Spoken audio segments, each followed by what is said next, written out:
How's it going, everyone? Rosalind here. So my original plan was to do an early impressions video of Scarlet Nexus after a few days with it, but I kinda got sidetracked with other things and ended up just beating the game.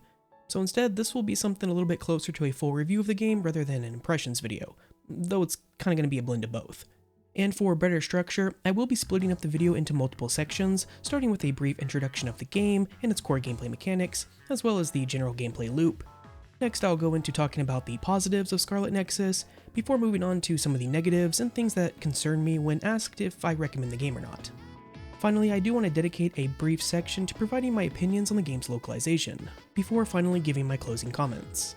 The reason I want to add this section is because, for those who don't know, I do speak Japanese and I used to work as a translator and editor for a publication company in Japan. I worked on and was in charge of many Japanese to English and English to Japanese translation and localization projects. So I thought it would be a good opportunity to provide you with a more unique perspective that you don't normally see in other reviews and impressions videos. And of course, if you have any questions about this video, Scarlet Nexus, or any other game that I cover, feel free to hit me up over on Twitch at twitch.tv/RosalindGaming, or on my Discord server, both of which are linked in the video description.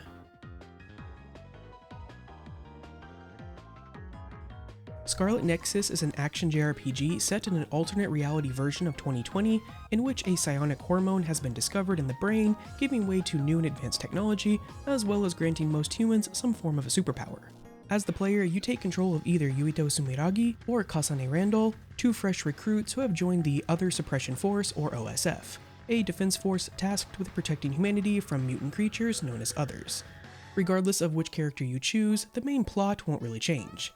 However, in order to see everything and get the full context of the game's story, you will need to play through with both characters. Because while the main plot remains the same, the path that each character takes through it isn't, leading to events that are only viewable if you are playing as, say, Kasane, or vice versa.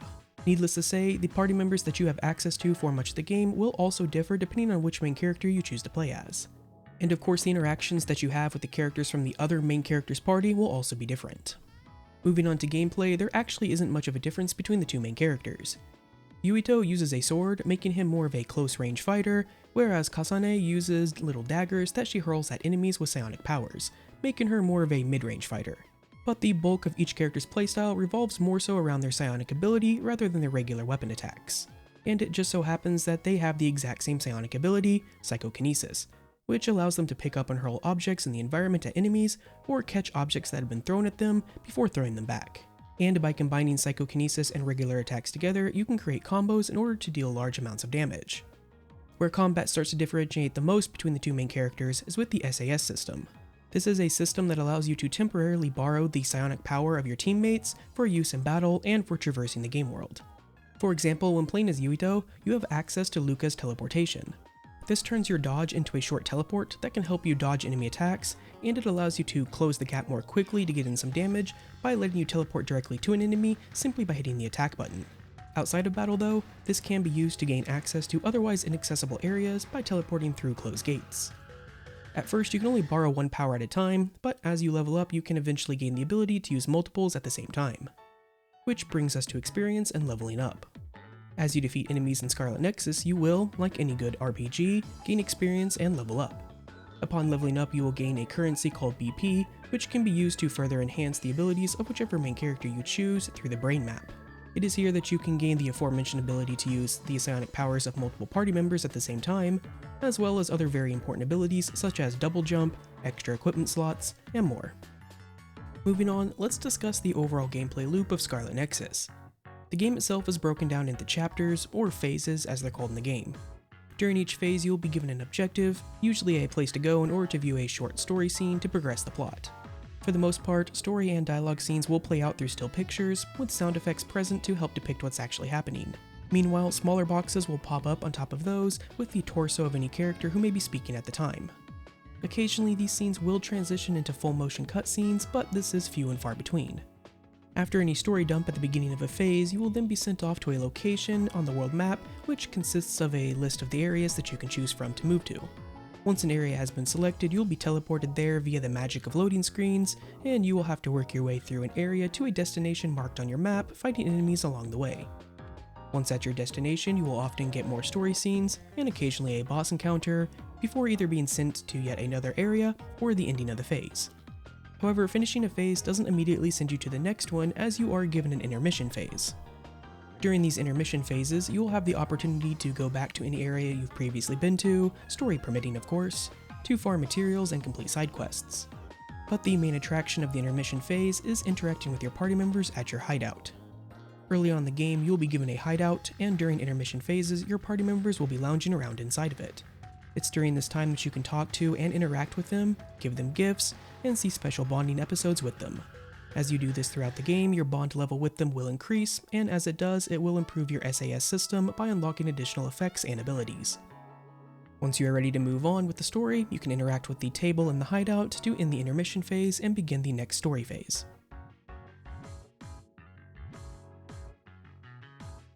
One thing this game really nails is its atmosphere. The subtle integration of technology that blends into modern day environments does a great job of showing off how the technology is actually integrated into the game's world. In contrast, many of the areas that you go to that have been abandoned by society actually look and feel abandoned, often with rubble and debris spread all over the place, and signs of nature taking the areas back. All of this is supported nicely by the game's soundtrack, which, at least most of the time, does a great job of adding to the game's atmosphere. I also very much enjoyed the combat of Scarlet Nexus. The ability to weave together combos by hurling all manner of objects at enemies while you pelt them with normal attacks feels great. But what really makes the combat enjoyable is when you get the ability to access your party member's psionic abilities via the SAS system. Activating these abilities to augment your own and figuring out which ones work against which enemies is definitely a highlight. In many encounters, I would use Adashi's hypervelocity to slow down time so that I could pick up a giant object and throw it at an enemy uninterrupted for some massive damage. Against others, I would use Shiden's electrokinesis combined with Kyoka's duplication to deal loads of electric damage. These combinations certainly aren't endless, and you will find yourself doing much of the same things almost every battle, but it is enjoyable and it looks incredibly flashy. And with a single playthrough clocking in at just over 40 hours, the battle system doesn't overstay its welcome. All of that being said though, what I enjoyed the most about Scarlet Nexus, and what I believe to be its best strength, are the characters and their interactions with each other. Who you end up spending the most time with will be determined by the main character you choose, and that choice will also determine how the player interacts with each of the game's characters, as Yuito and Kasane have very different personalities, which can lead to some very interesting, and especially in Kasane's case, downright hilarious scenes. It also certainly helps that the voice actors, at least the Japanese ones, do a fantastic job of delivering their lines and capturing their characters' personalities. I didn't actually play the game in English, so I can't comment on the English voice acting. Now, if you've played pretty much any JRPG or seen any amount of anime, then you will very quickly recognize the different character archetypes and stereotypes that each character in Scarlet Nexus falls into. Luckily, even though the characters do follow common archetypes and stereotypes, they are well written and they have enough depth to them that they do remain interesting throughout the entirety of the playthrough. So while I did praise the game's music, environmental visuals, battle system, and characters, there are still some pretty glaring issues and some things to be concerned about that make it hard for me to recommend Scarlet Nexus. For example, if you are someone who likes to really explore a game's world, then Scarlet Nexus is probably not the game for you. Because while the world and its environments do look great, they are incredibly linear, formulaic, and small. The vast majority of explorable areas are constructed in a corridor-like fashion in which you run from point A to point B, with little to no side areas, and thanks to conveniently placed debris for you to throw at enemies, highly telegraphed combat encounters every so often. In a sense, I guess this is okay, as it does make subsequent visits to areas you've been to go by faster, and returning to areas is something you will do very often, but at the same time, the sense of exploration is almost non-existent. Another concern I have with Scarlet Nexus is with the game's camera. In a lot of other third-person action titles, the camera moves as if it's anchored to the player's character. In Scarlet Nexus though, it moves as if it's attached to the player by a rubber band. Essentially, when you move the character around the game world, it takes a second or so before the camera begins to move and catch up. This creates a somewhat jarring sensation when also attempting to rotate the camera as you move around the world, especially in battle, as the camera appears to almost wrap around the player's character. I'm sure many people won't even notice this, but for me it was pretty noticeable. And I did want to bring it up because Scarlet Nexus has become the very first game ever to give me headaches after playing it for extended periods of time. However, perhaps the biggest reason that I find the game hard to recommend is the story. As the story of Scarlet Nexus is, how do I put this? ridiculous. It almost felt like during the brainstorming period for the game, the devs couldn't decide on what type of story they actually wanted to create, so instead they took everyone's idea and just put them all into the game. If you can think of a theme or plot device that has been in another JRPG or anime, it's probably in Scarlet Nexus.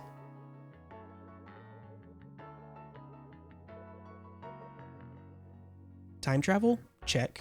Cryosleep? Check. Amnesia? Check. Political conspiracies? Overriding memories? Yep, that too. Dual personalities? Yep. Revenge? Check. Assassinations? Check. Sacrifice? Check. Alien virus? Of course. Super AI? Oh yeah. Human experimentation? Duh. Cloning? You betcha. Oh, and finally, let's not forget, the power of friendship! I mean, do I even need to confirm this one? I think you get the point. But the surprising thing is, despite all of that and how ridiculous it can be, the story isn't actually that difficult to follow. It is full of more plot holes than a block of Swiss cheese that has been used as target practice for a shotgun, but it is easy to follow. And you know what? I kind of enjoyed it.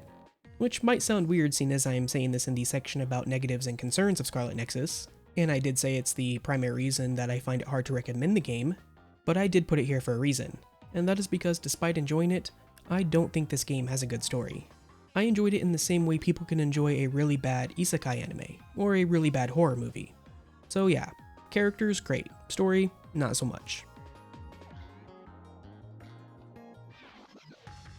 Finally, I want to talk about the game's localization, of which there sadly isn't really much to talk about as the localization is great. There wasn't a bunch of unnecessary dialogue that was added, nor was there any dialogue that was cut. I did catch a few grammatical errors here and there that ideally should have been caught in editing, and a few translations that I personally didn't agree with, but that's really about it. Definitely a stark contrast to some of the other games that I've been playing recently. However, I don't want to leave you guys hanging, so I'm going to go ahead and point out two examples from the localization. One is just something that I found interesting with regards to how something was actually translated into English when compared to its Japanese counterpart, and the other one was one of those translations that I didn't really agree with. So to start with the interesting one, we have the term dud, which is used in the game to refer to people without psionic powers. But what you may find interesting to know is that in the Japanese script, they refer to these people as bell peppers. The analogy being that the brain of somebody without psionic powers is a lot like a bell pepper, largely empty with only the necessities for survival inside. Now as for the example of a translation I didn't necessarily agree with, we have to look at how Yuito and Kasane refer to their mothers. In Japanese, Yuito often refers to his mother as ofukuro, which is one of many ways to refer to one's mother, and its translation of mom in the English script is perfectly fine. Kasane, however, refers to her mother in English as mother, but in the Japanese script, she actually refers to her as mama. The meaning is obviously the same, so there's really no mistranslation, but by having her say mother in English instead of mama, we lose a little bit of her character's personality in the process, which I feel is a bit unfortunate. Either way, the localization team did a great job. And that will do it for my review/impressions video of Scarlet Nexus. It's definitely a game you'd want to pick up for the gameplay and the characters rather than the story. Oh, and I probably should mention that if you do decide to pick it up, be aware that, at least when playing on the original PS4, the game does run at a noticeably low frame rate, and load times are very, very long. I also noticed a fair amount of interface lag when shifting through all the different menus. Now, I don't have a PS4 Pro or a PS5, and I didn't pick up the game on PC, so I can't test how it runs on those platforms, but I would assume it would run much better. Anyways, I hope you found this video helpful and informative, and if you did, do be sure to leave a like and consider subscribing to the channel if you haven't already. Also, if you have any questions about Scarlet Nexus or any other game that I cover, you can always ask me over on my Twitch channel or on my Discord server, links to both of which you can find in the video description. Until next time, take care.